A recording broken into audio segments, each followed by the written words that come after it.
Well, I'm here in your studio, so I'm curious as to exactly why you have me here. And I'm somewhat fascinated by all this equipment that I see around me. But this is not my thing, really. I'm much more of a smaller project person. I don't get involved with a lot of technical stuff like this. So I'm always amazed by people who can do it, because I can't. So I got a nice email the other day from a guy named John Winokur, who lives in California, Pacific Palisades. And attached to it was a painting that he bought from me in 1965. And he was making contact. I've never heard from him or seen him since that day. So I wrote him back and thanked him for it. And he wrote again and sent me some of his books. So we're now on this wonderful exchange back and forth. He was really very young. I was very impressed with him when he came to the studio and bought the painting, because most of the people who were buying paintings from him at that point were more mature, and he was actually a college student and came to my loft. So I mentioned that to him, that I remembered him very clearly from 1965. And he was pleased, and I was pleased. So I have the books. He writes he picks up humorous lines from people, famous people, things that they've said, not the common Dorothy Parker lines and things like that, but unusual ones that you wouldn't expect. So I've enjoyed that. That's sort of what's been happening in the last couple of days, because we've been reestablishing a connection that we really never had before. There was no reason for me to have any contact with anyone who bought a painting from me. But I did remember him clearly. I remembered him coming to the loft, and he had a young woman with him, and I mentioned that to him, and he said yes. As a matter of fact, they were on their way to see Hair, which dates it pretty much. So that's what's been happening the last couple of days. I've been doing a lot of rewriting on a really, really long piece of work that is essentially about a lover I had for 17, 18 years. I didn't want to make it a mini bio. I didn't want to make it a novel. It's sort of like a long, short story, and I also decided to bring fiction into it, because if you bring fictional characters into a biography of someone that nobody knows, then you sort of enrich it some way, because it doesn't really make any difference to the reader. They don't know whether these people were actually part of the person's life or not. So that's what's been kind of fascinating, to create other individuals and just make it work that way. So that's in the process of rewrite right now, and editing, and cut and paste, which, thank God, I don't have to use scissors and paste and pencils anymore, just do it on the computer. So that's been a major project right now too. And for a long time, I was the gallery director at Westbeth on the Residence Council. I was a gallery director for 14 years, 1997 to 2012. And I missed the council. I enjoyed being on it. I'm the longest sitting person on the council. So there's a new election coming up, and I noticed that the literary chair was up. So I put my name in, or I'm putting my name in, to be chair of the literary committee, which is one person, which would be me. Does not require as much attention and detail and complications and decisions that running the gallery did.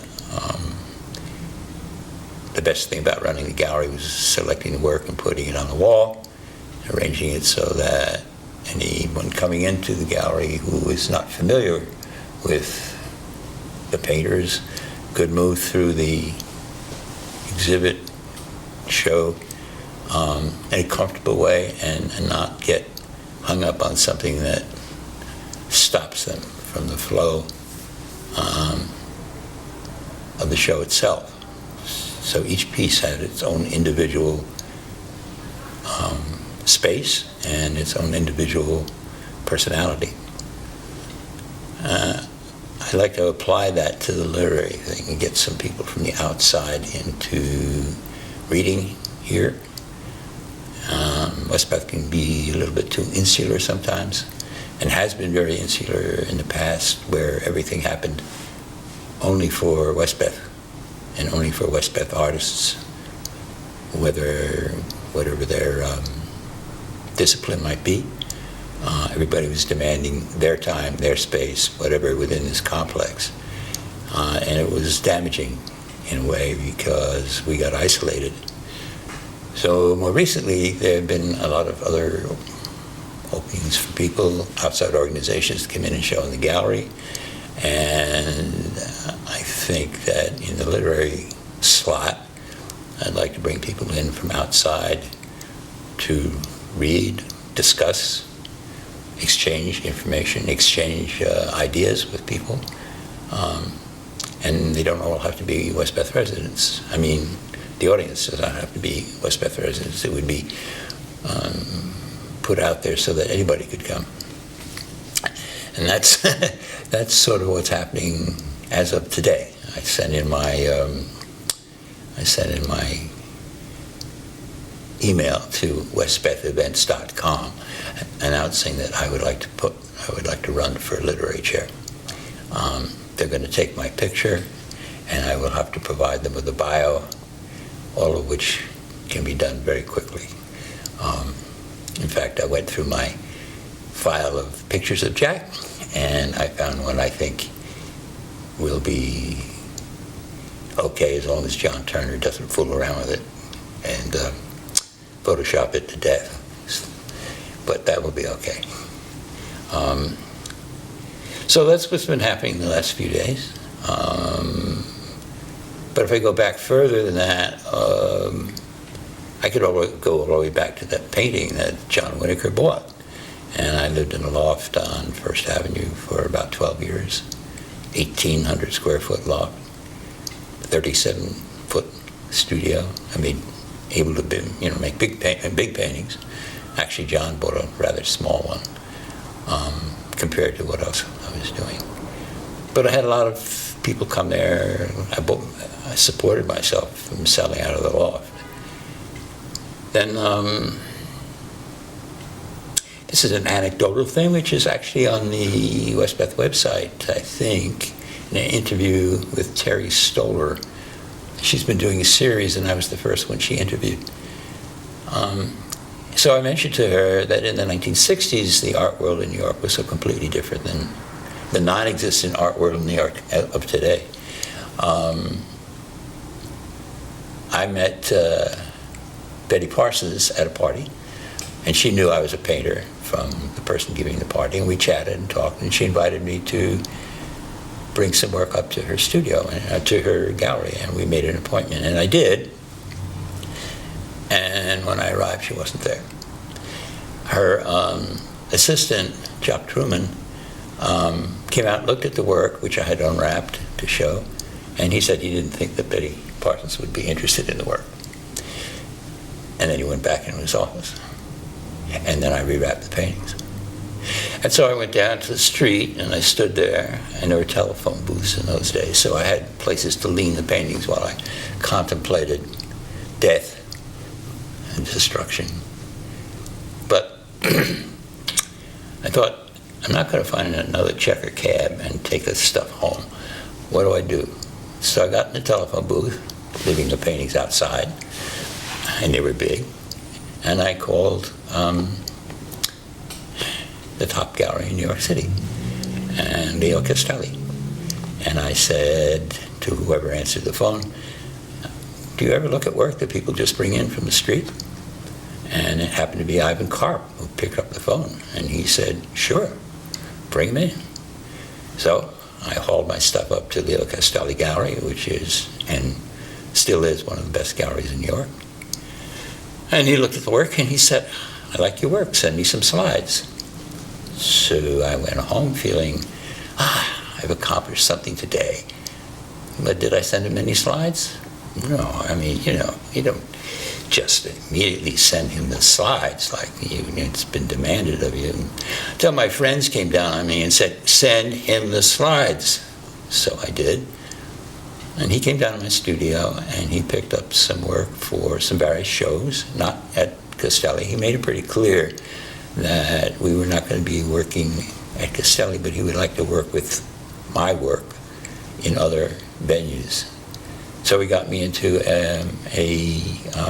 American Federation of the Arts touring show, and the painting that he selected for that was actually the cover of the catalog. Got me into a book by Van Darren Koch called The Painter and the Photograph, which is a big book and surprises everybody, and surprised everybody when it came out, because everyone thought in the 60s that those people working for photographs, which was a big movement at the time, everything from Richard Estes to some of the other people who used photographs as their source, was something new. The book goes all the way back, and suddenly you see Cezanne. You see the boy, the famous standing boy by the beach. Well, it's a photograph. It's based on a photograph of a standing boy at the beach. Francis Bacon, a lot of his work is based on those amazing photographs taken of deformed, and there's one of deformed children and deformed animals, and I can't think at the moment of the photographer, but if you didn't make the connection, you would think that Bacon was simply a man out of his mind, doing all kinds of weird and incredible, but amazingly beautiful things. So that was good. That really set me up really nicely. I got into a show at Finch College Museum. Elaine Berrien came down. The name of the show was The Dominant Woman. And I happened to have a painting of big painting of 3 women just sitting, staring right at you, which I called Women in America. It had some stars in it, some stripes on one of the blouses and so on, which was never intentional in the beginning. I hadn't thought that I was going to do a painting that had American kind of references, but in the process of making this painting, little things began to happen like that, and the next thing I knew, one of the characters' blouse was striped, sort of like the flag, and in the background there were some stars. In any event, she picked the painting, she loved the painting, and she arranged that it would be in the show. I had a problem in those days of being sometimes much too independent, and where people like Warhol and other artists always traveled in packs, or if they had anything going on, they brought friends with them. Foolishly, I always went to anything that I was involved in all by myself, which left me standing around all by myself, because people gathered within their own groups and they weren't always open to somebody coming up and saying, how's it going? But as I walked in, I found that there was my painting on the wall the minute you came in and you turned on your way into the gallery, and it was the premiere painting. And on the left was an Alex Katz, and on the right was a de Kooning, and they were the only 3 paintings on the wall. So there I stood, all by myself, looking at this, thinking, where are all my friends? Where are my friends to share this with me? This incredible moment of my painting being sort of the lead painting of a show called The Dominant Woman, as they really were. In reality, the 3 women in the painting were my mother, my grandmother, and my mother's sister, my Aunt Helen. And the reason the title came up, Women in America, was that although my mother and her sister were daughters of immigrants, they made it pretty clear they were American girls. And so in the 20s, when they were young, even their mother played into that game too. Her mother was Finnish. And there were little clippings I used to come across when I was a kid that my mother had saved, and there'd be things like Mr. and Mrs. Paul D. Kingberry, which of course was not the original name of my grandparents, gave a little tea for their daughters Helen and Jane. Dainty refreshments were served, dancing and music was played. I thought that was just absolutely delightful, and I just thought, my goodness gracious, here they are, determined to be the all-American girls. And it made life hell when I was a kid, with my mother being the all-American girl, because there were rules and regulations about how you behaved. If you were the son of an all-American girl, then you had to be an all-American boy. And that was a trip. But anyway, she ended up in that painting, and determinedly looking out there, letting everybody know she's an all-American girl. She lived to be 99 3/4, and kind of an amazing woman. There were lots of periods of my life I didn't really like her very much because of the rules and regulations and her determination to have things sort of the way she wanted them. But she was a Christian Scientist. So that also was a problem. But on the other hand, when at 95 my mother went into a retirement home, there was nothing wrong, she just needed a different place to live, not be so dependent on driving in her car 5 miles to get a quart of milk.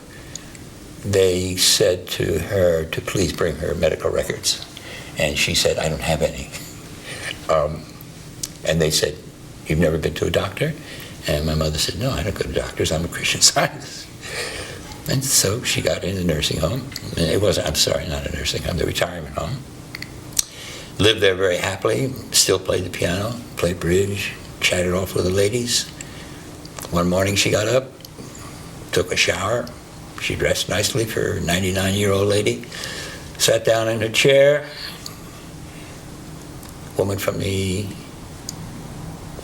staff came in and said, Jane, you haven't come in for breakfast. And my mother apparently said, well, I feel a little tired. And the woman said, well, Jane, I'll bring you a glass of orange juice. And went back in about 5 minutes. My mother's in the chair, but she was gone. And it was just the perfect thing, perfect way. And I'm sure she planned it, because everything had to be done properly with my mom. And that was the way to go. So she had that in mind. Anyway, that's part of my heritage. We won't even talk about my father. It's, I left the house. I left both my parents to come to New York when I was 18, right out of high school. And I didn't start painting right away. I just examined the city. Nothing was more exciting to me than New York City. I just found it absolutely fascinating. And in those days, it wasn't as crowded as it is today. You could walk everywhere. I walked everywhere. I had actually started coming in on my bicycle when I was 12 years old. So I knew the city. And I've always lived here. I've been little forays out back to other places, but New York has always been home. Still is. I think probably always will be. I don't know where else I'd want to go. On the other hand, at this point, I couldn't live in any other part of the city than the West Village. The rest of the city is unlivable, basically. Crowded, noisy, and sort of uncomfortable. So, I'm very happy right here. And it's a good feeling. I'm 85, it's still going. So, we got it? There we are. And there I am. And there you are. And here we are. That's my life.